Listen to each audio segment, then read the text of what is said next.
Sesuai dengan judul video yang bisa kalian lihat, pada kesempatan kali ini kami akan membahas materi tentang pemeriksaan bleeding time metode IV.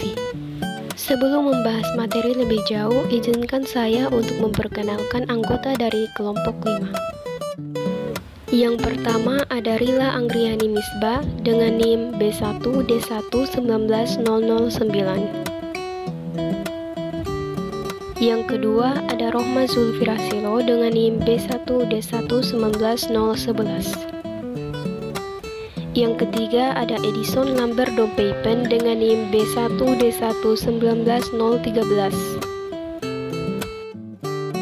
Yang keempat ada Vira Kristiani Daud dengan NIM B1D1190027.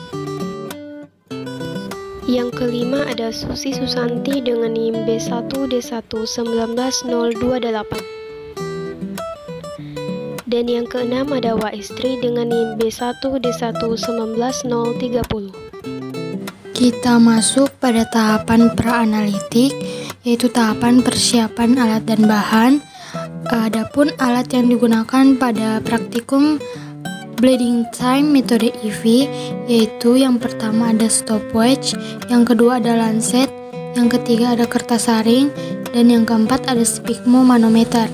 Sedangkan bahan yang digunakan pada pemeriksaan bleeding time metode IV, yang pertama ada darah vena, dan yang kedua ada kapas alkohol atau alkohol swab. Selanjutnya kita masuk pada tahapan analitik. Yang pertama, dibersihkan bagian fouler lengan bawah dengan alkohol 70% dan dibiarkan kering. Selanjutnya dipasangkan sphygmomanometer pada lengan atas dan dipompa sampai tekanan 40 mm hidragirum. Selama percobaan, tekanan harus tetap setinggi itu.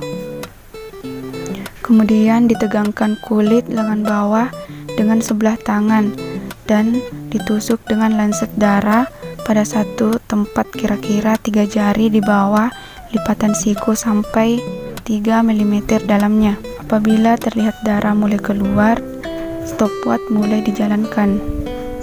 Kemudian diisap tetesan darah yang keluar tiap 30 detik dengan menggunakan sepotong kertas saring. Jangan sampai menekan kulit pada waktu mengisap darah. Kemudian dihentikan stopwatch pada waktu darah tidak dapat diisap lagi dan dicatat waktunya. Selanjutnya kita masuk dalam tahap pasca analitik. Pada pemeriksaan waktu perdarahan atau bleeding time dengan menggunakan metode IV, didapatkan hasil pada kertas saring sebanyak 4 totolan darah pasien dan waktu yang dibutuhkan 1/6 menit. Dari nilai normalnya, jumlah serum yang diperas 40/60 volume persen. Jumlah serum dalam bekuan 0/20 volume persen.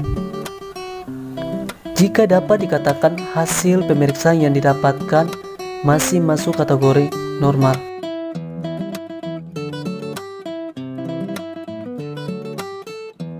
Metode IV dinyatakan normal apabila waktu perdarahannya antara 1-6 menit.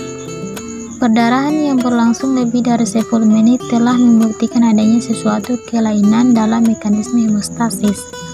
Namun perlu juga menyadari kemungkinan tertusuknya satu vena. Pada persangkaan ini ulangilah pemeriksaan pada lengan lain. Catatan yang pertama, bila perdarahan sampai 15 menit belum berhenti, tekanlah lukanya, terus diulangi lagi terhadap lengan lainnya. Bila hasilnya sama, hasil dilaporkan bahwa masa perdarahan sampai 15 menit. Yang kedua, kesulitan dalam membuat luka yang standar. Jika hasil kurang 2 menit, tes diulang. Nilai rujukan 1-7 menit. Selanjutnya, kelebihan dan kekurangan metode IV. Kelebihannya yaitu metode IV dinilai memberikan hasil yang lebih teliti dan akurat. Kekurangannya yaitu pengerjaan metode IV dianggap membutuhkan waktu yang relatif lama.